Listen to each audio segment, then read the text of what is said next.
And hello, people of the internet. How's it going today? How you doing? This is Billy Bones, and this is a walk through the mind. Thanks for joining. It's a moment where we can sit down, take a couple minutes out of our day, and hash out a handful of ideas and see if we can't take those ideas and send them somewhere else out in the universe. And today, let's start off by asking, have you heard about the robber barons? In a nutshell, they were a group of business people back in the 19th century during one of the many industrial revolutions, where things like the train tracks were getting built, banking was becoming huge, and just the United States was evolving at an incredible pace. And these guys came forward and used some less than stellar business techniques to make a lot of money. And definitely got very powerful very fast. And depending on where you look, there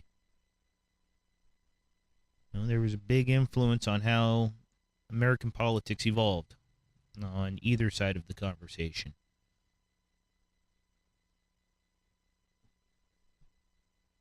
Now, start that off like that, and start the conversation off like that, because I question whether we're in the age of the new robber barons. We have some seriously powerful companies nowadays, as I'm sure we can all agree on. And the one that I'm questioning today is Amazon's purchase of an online pharmaceutical distributor, a company that mails out prescription drugs to several customers. That's really huge news. One thing we can... Amazon. We'll start there. Amazon is well known for slashing prices, Walmart style, and undercutting everybody. And they turn around, they make some sort of profit on it. I don't know how they necessarily do their business, but that's their job. I don't work for Amazon. I don't have any inside scoop.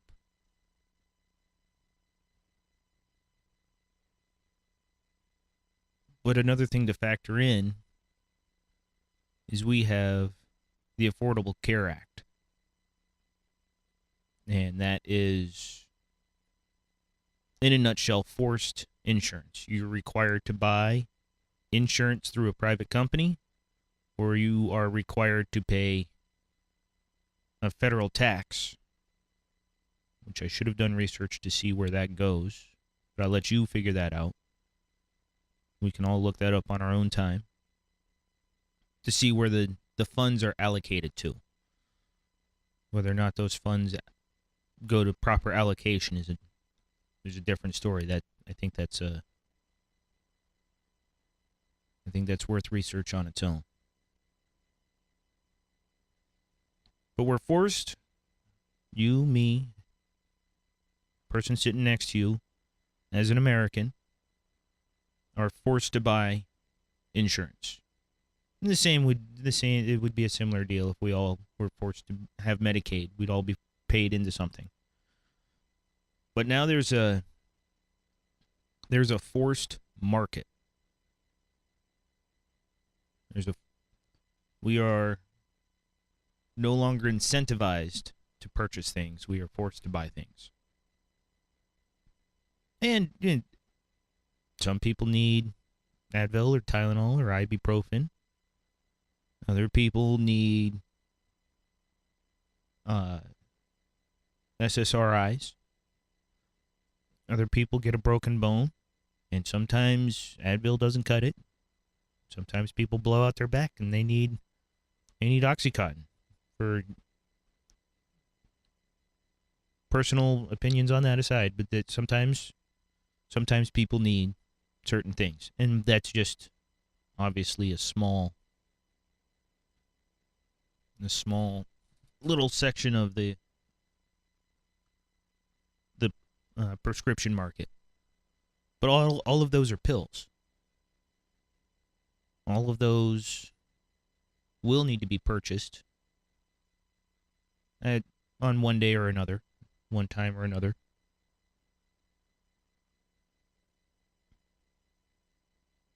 So there's no ill incentive to purchase it. If you don't like something, you don't buy it. And if enough people don't like it and enough people don't buy it, the company goes under. But now we have pharmaceuticals, which is a huge thing. Huge thing. Done lots of good things for us as humans all over the world.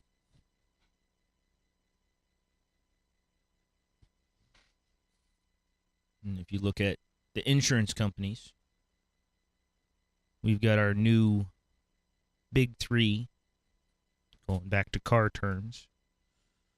I'm sure there's more than three, but with the ACA, it knocked out all the smaller competitors that were willing to offer you a handful of things that you actually wanted to invest in. Kind of like your car insurance. When you buy your car insurance, you say, I want this amount of a deductible, I want this much coverage, and I want this much extra coverage. Do you want a rental car when your car's down? Or, do you want to pay $500 or do you want to pay $1,000 deductible? Or however much. It's really fine detail.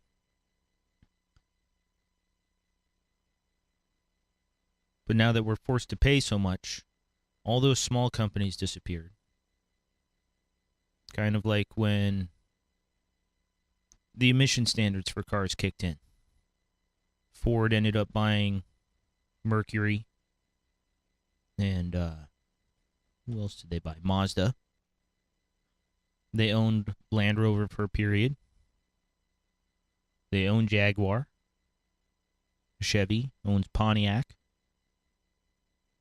and Cadillac. Mopar, that's a Chrysler brand. They own Chrysler, Dodge. AMX was purchased back in the day. So all these big companies, these big insurance companies, came through and purchased all these smaller companies that you may have heard of at one point or another. And now we have the new big three. People like Aetna or MetLife, is that one? I think that's life insurance. Aetna, Blue Cross, Blue Shield. Whoever else you got in your wallet. Smaller number, so bigger numbers of money going to a fewer number of companies. The wealth is consolidated into these big three who help pay out prescription purchases. That's only part of the insurance deal. And again, Amazon is one of one of the marketers to fulfill prescription drugs. And this opens up a trade war just within the United States in the prescription market. Will Amazon abuse the power that insurance gives them This drug costs $1,000. You, as a patient, have the insurance deductible of $100, and the insurance pays the other $900. That's how it normally is. We all know that prescriptions are massively expensive, thus why they're covered under insurance. We have forced money going to a select number of companies. It's guaranteed money for those companies. The prescription people know that the insurance companies have forced money going to them. So what's to stop the prescription companies from raising their prices? As we saw not too long ago with, I believe it was the EpiPen, the Pharma Bros guy, massively increased the insurance cost, or the cost that insurance would pay to the life-saving drug. Money is guaranteed to come in. Why not increase the price?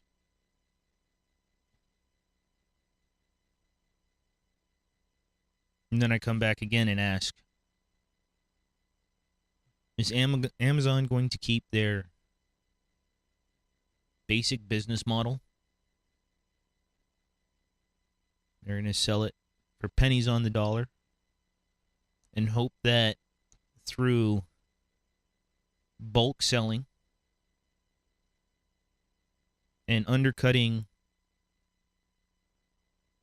other companies that they can knock them out of the field and control more and more of the market.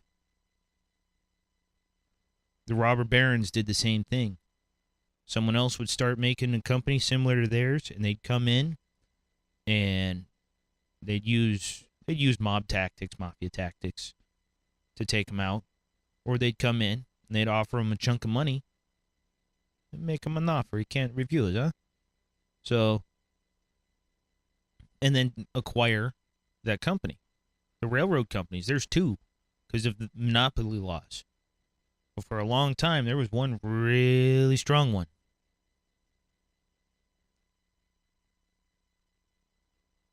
AT&T got broken up because they were too big. Amazon's not in a solitary market, though, so don't expect them to get broken up. They're just too big to fail.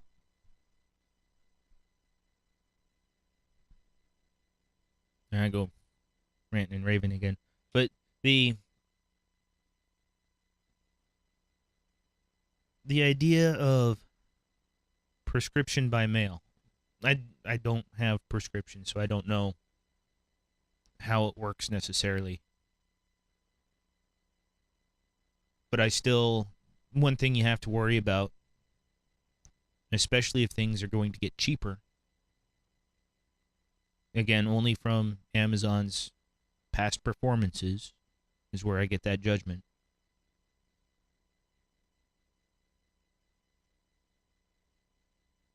How do you stave off abuse?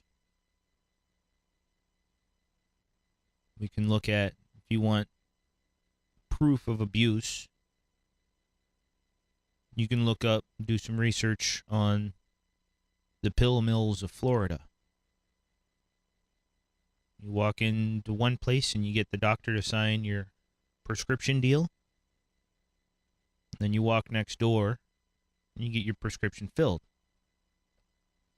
Now, granted, Amazon has and maintains a lot more information, a lot more individual detail. So maybe there's something to that.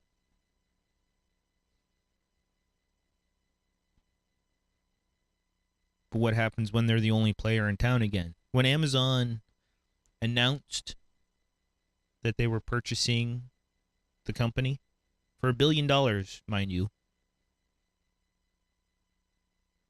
make Dr. Evil jealous on how much control they'd gained for just $1 billion.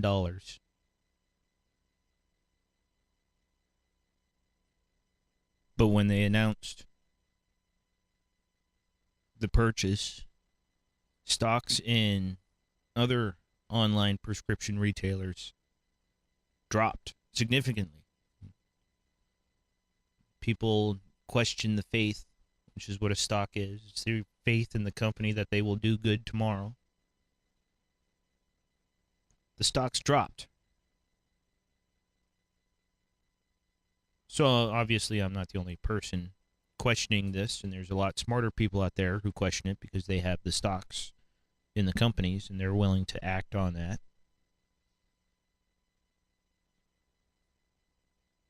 There is some fear, so it seems, of what Amazon might do to the prescription market.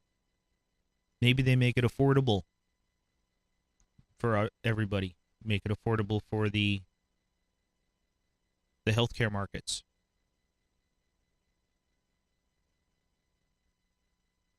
Or maybe they just go along with the ride and instead of charging $1,000 for that prescription, they only charge $999. Insurance companies are out to make and maintain money. Their job is not to pay out everybody. For good reason. There's people that abuse the system, try and scam the system. It's a lot of money. All it takes is one person to screw it up for everybody.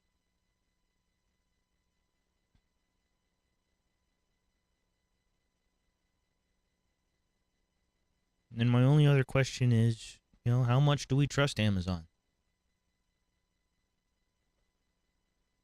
They do phenomenal work. They do an incredible job. There's a reason Amazon is as big as it is. They're definitely doing something right. They're doing a lot of something right. And if you've got no problem with them knowing every last little detail about you,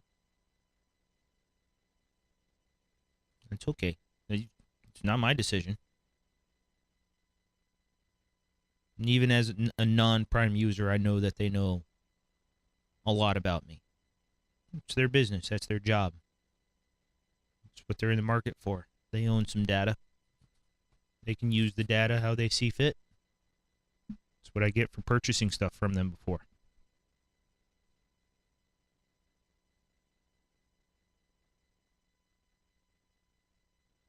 But do you want... We have a law. I forget what it's called. I'm sure you can easily find it. But it's the promise to keep your health records out of public prying eyes. It's to make sure that, that's your privacy. That's your information. That's the story of you. And unless there is a legitimate reason to process a warrant to get that information from you, that's your information. I don't think anybody needs to know that you had to have acne outbreak pills or cream or whatever.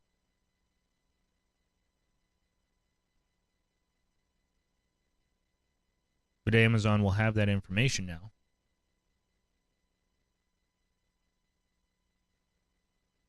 When you go online to purchase it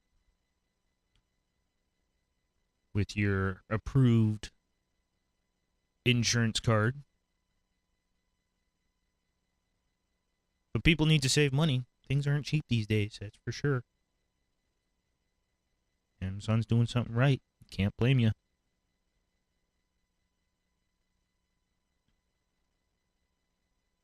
What happens when Amazon gets hacked? Like what happened with Sony. And so many other companies. No one's going to look at acne cream. But what if there's something else that you don't want people to know? What if you're a person in some sort of power, political or economical. And someone gets a hold of that, and they use that to question and degrade your character. Maybe that's too deep. Maybe that's too much worrying for us as the average person, us the 99%.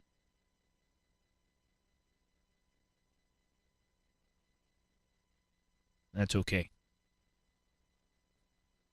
We'll see how it all goes. Living in some exciting times.